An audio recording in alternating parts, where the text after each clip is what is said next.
قریبی روڈ پر جو ہے وہ پھینک کے چلے گئے. تو یہ جو اس میں آپ کیا سمجھتے ہیں کہ والدین کا کیا کردار ہونا چاہیے, والدین کو کس طرح اپنے بچوں پہ نظر رکھنی چاہیے, اور بالخصوص اٹیچمنٹ جو والدین کی بچوں کے ساتھ ہے اس پہ تھوڑا بتائیے گا. بالکل جی, آپ نے پنجاب کا ذکر کیا. پنجاب میں دیکھ رہا تھا کہ پنجاب میں جو بچوں کے ساتھ جنسی زیادتی کی شرح ہے وہ 2025 میں 74% رہی. جی ایسا ہی ہے. پنجاب کی بات یہ دنیا بھر میں جو جنسی زیادتی بچوں کے ساتھ ہو رہی ہے اس میں اگر دیکھا جائے, میں WHO کی ایک رپورٹ دیکھ رہا تھا, اس کے مطابق ہر 8 میں سے ایک بچے کے ساتھ اور ہر 7 میں سے 5 بچیوں کے ساتھ جنسی زیادتی ہو رہی ہے. ٹھیک ہے, اور اس کی مین وجہ میں نے آپ سے پہلے بھی ذکر کیا, پھر میں اگین آپ کو وہ بتا رہا ہوں کہ بنیادی وجہ یہی ہے کہ آپ میں شعور کی کمی ہے. اس کے علاوہ جو آپ نے ابھی بات کی کہ والدین کو کیا کرنا چاہیے, دیکھیں جی میں نے آپ سے پہلے بھی بات کی کہ والدین کو اپنے بچوں کے ساتھ ایک دوستانہ ماحول رکھنا چاہیے. ان کو ایک ایسا ماحول فراہم کیا جائے تاکہ وہ بچے والدین کے ساتھ اپنے بارے میں بات کرتے ہوئے ہچکچائیں نہ, ان سے کھل کے بات کر سکیں, ان کو بتا سکیں کہ میرا دن کیسا گزرا, میرے ساتھ آج کون ملا اور اس نے میرے ساتھ کیا بات کی. ٹھیک ہے, ہم دیکھتے ہیں کہ جیسے آپ نے ابھی بات کی کہ 18 سالہ بچے کے ساتھ سرگرہ کی وجہ سے, دیکھیں آپ سرگرہ کے لیے اس کو لے کے گئے, ٹھیک ہے, وہاں پہ اس کے ساتھ زیادتی کی. اب مین وجہ یہی ہے, بنیادی وجہ یہی ہے کہ دیکھیں بچے کو لے کے گئے, اب اس کے والدین اگر اس کو پہ نظر رکھتے ہیں, دیکھتے ہیں کہ کیا بچہ کہاں جا رہا ہے, کیوں جا رہا ہے, تو وہ شاید یہ واقعہ نہ پیش آتا. ہم نے یہ بھی دیکھا ہے کہ سوشل میڈیا پر جو ہے وہ آسانی سے جو ہے وہ آپ کو جو ہے غیر اخلاقی مواد بھی مل جاتا ہے, جس کی وجہ سے نوجوان نسل جو ہے بالخصوص جہاں بیرار روی کا شکار ہوتی جا رہی ہے, وہاں جنسی جرائم کے رجحان بھی بڑھتا جا رہا ہے. اس پہ کیا کہتے ہیں آپ؟ جی بالکل, آپ کی بات بالکل ٹھیک ہے. دیکھیں 2015 میں ایک شاید قصور کا ہی واقعہ تھا, جہاں پہ یہ بچوں کے ساتھ جنسی زیادتی کے جو ویڈیوز وغیرہ اپنائی گئی اور اس کو بعد میں ڈارک ویب زہرا کا کیس بالکل ایسا ہی سیل کیا گیا. دیکھیں آپ انٹرنیٹ کھولیں, ہمارا معاشرہ مجھے نہیں پتا کس طرف جا رہا ہے, اور یہ انٹرنیٹ کا جو بیجا استعمال ہے یہ بہت غلط ہو چکا ہے. ہمارے بچے, ہم اپنے بچوں کو دیکھ نہیں رہے کہ ہمارا بچہ فون پہ کیا کر رہا ہے. اب بچہ, آپ دیکھیں ہمارا بچہ پیدا ہوتا ہے تو ہم والدین اس کو کارٹون لگا کے موبائل پہ دے دیتے ہیں. ٹھیک ہے, چھوٹا سا بڑا ہوتا ہے تو وہ خود ہی موبائل استعمال کر رہا ہوتا ہے, ہم اس پہ نظر نہیں رکھ رہے کہ بچہ کیا دیکھ رہا ہے, موبائل پہ کیا سرچ کر رہا ہے.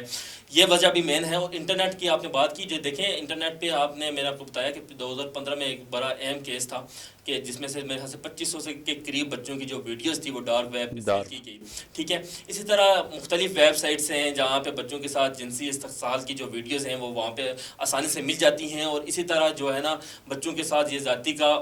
وہ ویڈیوز دیکھ کے اور اس طرح کے رجحان پیدا ہوتا ہے, اور اس طرح نوجوان بالخصوص تو اس طرف راغب ہوتے ہیں. اس کے ساتھ ساتھ دیکھیں بچوں کی ہمیں کاؤنسلنگ کرنی چاہیے, پراپر ایک ادارہ ہو جہاں پہ اسکول میں بچوں کے لیے ہونی چاہیے, کلاسز ہونی چاہیے, اس کے حوالے سے باقاعدہ ان کی تعلیم دی جائے کہ کون سا بیڈ ٹچ ہے, کون سا گڈ ٹچ ہے, آپ نے کن لوگوں سے بچ کے رہنا ہے, کس لوگوں کے پاس آپ نے جانا ہے. ٹھیک ہے, تو پراپر ایک نظام ہونا چاہیے جو میرے خیال سے ابھی تک اس ملک میں رائج نہیں ہوا. بالخصوص آپ نے یہ جو بات کی ہے کہ سکولوں کے اندر بالخصوص ہمارے ایجوکیشن نظام کے اندر ایسی اصلاحات ہونی چاہیے کہ بچوں کو بتانا چاہیے کہ آپ کا جو ہے وہ کون سا بیڈ ٹچ کے حوالے سے اور گڈ ٹچ کے حوالے سے بھی بتانا چاہیے, اور ساتھ یہ بھی بتانا چاہیے کہ آپ کو کن کے ساتھ جو ہے وہ اٹیچمنٹ رکھنی ہے اور کن سے بچ کے رکھنا ہے. اور بالخصوص میں سمجھتا ہوں کہ ہماری جہاں آپ عدلیہ کی بات کرتے ہیں, جہاں اداروں کی بات کرتے ہیں ناظرین کرام, وہاں سب سے ضروری یہ ہے کہ عدلیہ کا کام اور اداروں کا کام اپنی جگہ ہے, بجا ہے, اور وہ کرتے رہتے ہیں. لیکن اس سے پہلے جو کام ہے وہ میں سمجھتا ہوں کہ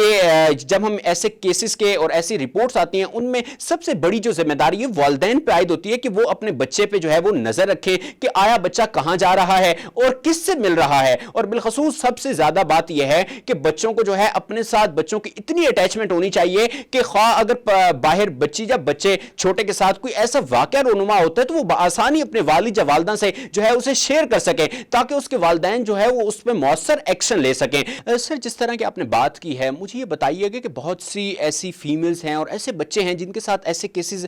جو ہیں وہ ہو جاتے ہیں, لیکن وہ معاشرے کے دباؤ اور ڈر کی اور خوف کی وجہ سے رپورٹ نہیں کر سکتے. اور اگر کیا آپ سمجھتے ہیں کہ ایسے کوئی پلیٹ فارم موجود ہیں یا گورنمنٹ ایسے کوئی انیشیٹو لیتی ہے جن سے ان کو بھی جو ہے وہ انصاف مل سکے؟ جی طیب, دیکھیں بالکل آپ نے بڑی اچھی بات کی کہ بہت ساری ایسی خواتین اور بچے ہیں جو اپنی بدنامی کے ڈر سے یا معاشرے کی ڈر سے ایسے کیسز کو رپورٹ نہیں کرتے. تو میں ان کو یہ بتاتا چلوں کہ دیکھیں یہ کیس رپورٹ کریں. اگر آپ اس طرح کے کیسز رپورٹ نہیں کرتے تو اس کے باعث جو آپ کے ساتھ جو ظلم کرنے والا بندہ ہوتا ہے اس کا حوصلہ بلند ہوتا ہے, وہ آئندہ بھی آپ کے علاوہ بھی دوسرے کے ساتھ اس طرح کی زیادتی کرنے میں وہ ہچکچائے گا نہیں. دیکھیے اب تو گورنمنٹ نے اتنے, اب مریم نواز صاحبہ ہیں جو ہماری سی ایم پنجاب ہیں, انہوں نے عورتوں کے حقوق اور بچوں کے حقوق پر بڑی سختی سے جو ہے نا انہوں نے عمل درآمد کے لیے بڑا سخت جو انیشیٹو لیا ہوا ہے. اور انیشیٹو کے ساتھ ساتھ یہ ہے کہ آن لائن انہوں نے پلیٹ فارم مطلب کہ خواتین کو انہوں نے جو ہے وہ آن لائن ایسے پورٹل فارم کیے ہوئے ہیں کہ اگر آپ کے ساتھ کوئی ایسی زیادتی یا کچھ بھی ہوتا ہے تو آپ فوراً رپورٹ کریں اور فوراً ریسکیو آپ کو ملتا ہے. یہ ٹول فری نمبر دیے ہوئے ہیں, ویب سائٹس ہیں, ٹھیک ہے. اس کے علاوہ آپ سائبر کرائمز میں ایسی رپورٹ آپ کریں جس میں آپ کو فوری طور پر آپ کا نام صیغہ راز میں بھی رکھا جاتا ہے جو رپورٹ کرتا ہے, اور اس کو فوری طور پر اس کو انصاف فراہم کیا جاتا ہے. دیکھیں انصاف کیسے فراہم کیا جاتا ہے, اس پر فوری طور پر کارروائی ہوتی ہے. جو ایسا کام کرنے والا ہوتا ہے, ٹھیک ہے, آپ کے ساتھ زیادتی کرنے والا ہوتا ہے, اس کے خلاف فوری طور پر کارروائی کی جاتی ہے. اور میں سمجھتا ہوں کہ ایسے کیس کو رپورٹ کیا جائے تاکہ جو یہ ملزمان ہیں ان کے حوصلے بلند نہ ہوں اور ان کو کیفے کردار تک پہنچایا جا سکے. اسی کے ساتھ ناظرین کرام اپنے میزبان طیب سرور الحسنی کو اجازت دیجیے. دیکھتے رہیے حق نیوز کا خصوصی پروگرام حق کی آواز طیب الحسنی کے ساتھ.